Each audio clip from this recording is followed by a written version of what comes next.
आमदार बच्चू कडू आपल्या सोबत आहेत।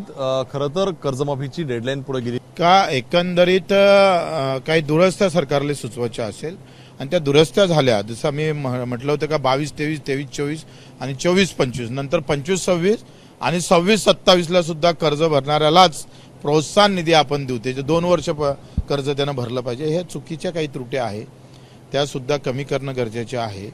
आणि महात्मा छत्रपती शिवराय आणि महात्मा ज्योतिबा फुलेंच्या मध्ये ज्या कर्जबाजारी शेतकरी होते ते पात्र होते, पण त्याचा निधी उपलब्ध झाला नाही, त्याच्यामुळे त्या रेकॉर्डवर आज कर्जबाजारीच आहे, तो निधी सुद्धा तरतूद केली पाहिजे।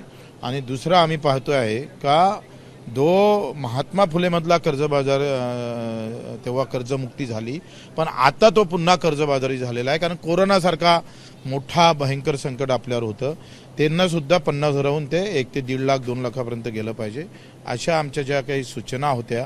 आणि अंध अपंग किंवा विधवा महिला यांनासाठी सुद्धा एक सरसकट कर्जमाफी होणं गरजेचं आहे, आम्ही सूचना मांडल्या। मला वाटते अपेक्षा करतो आम्ही माननीय मुख्यमंत्री महोदयाकडून, एकनाथजी शिंदे साहेबांकडून काय ह्या सगळ्या विषयावर ते चर्चा करून त्याच्यातल्या दुरस्त्या निश्चितच माझ्या शेतकऱ्याला आधार देणाऱ्या ठरेल।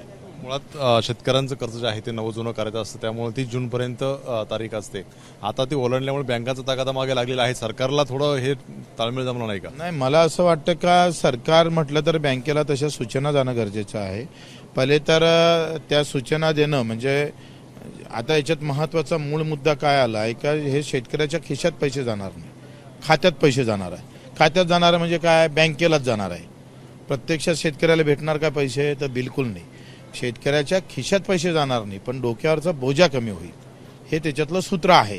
आता बोजा जर कमी होत असेल आणि डायरेक्ट बँकेलाच त्याचा फायदा होते, तर मला असं वाटतं का सरकारनं एक परिपत्रक तातडीनं काढणं गरजेचं आहे का हे जे सगळे पात्र शेतकरी आहे यांना पुनर्कर्ज देणं गरजेचं आहे। त्यांना पुन्हा कर्जमाफीचे गृहीत धरून त्यांना आता नवीन वर्षासाठी कर्ज दिलं पाहिजे पेरणीसाठी, अशा अपेक्षा करतोय आम्ही। खरं तर तुम्ही आज परीक्षांचा मुद्दा मांडला, एकीकडे तुम्ही म्हणता ऑफलाईन घ्या, मात्र आज दादाजी भुसेंनी म्हटलेलं आहे की ऑनलाईन घेण्यासाठी समिती त्यांनी गठीत केलेली आहे।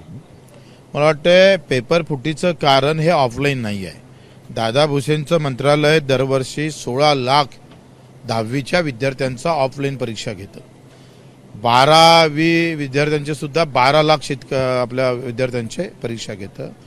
केंद्रीय लोकसेवा आयोग सुद्धा इतक्या मजबूतीनं किमान 12 ते 13 लाख विद्यार्थ्यांच्या परीक्षा ते घेत राहतं।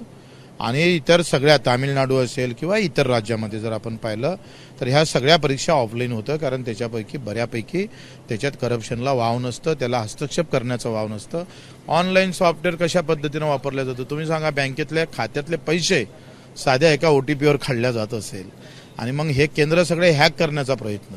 आज TCS सारख्या कंपनीचा नाव घेतलं जातं, गुणगौरव केलं जातं, 2च केंद्र आहे आणि जे काही केंद्र वापरतात परीक्षा घ्यायसाठी ते खाजगी वापरतात।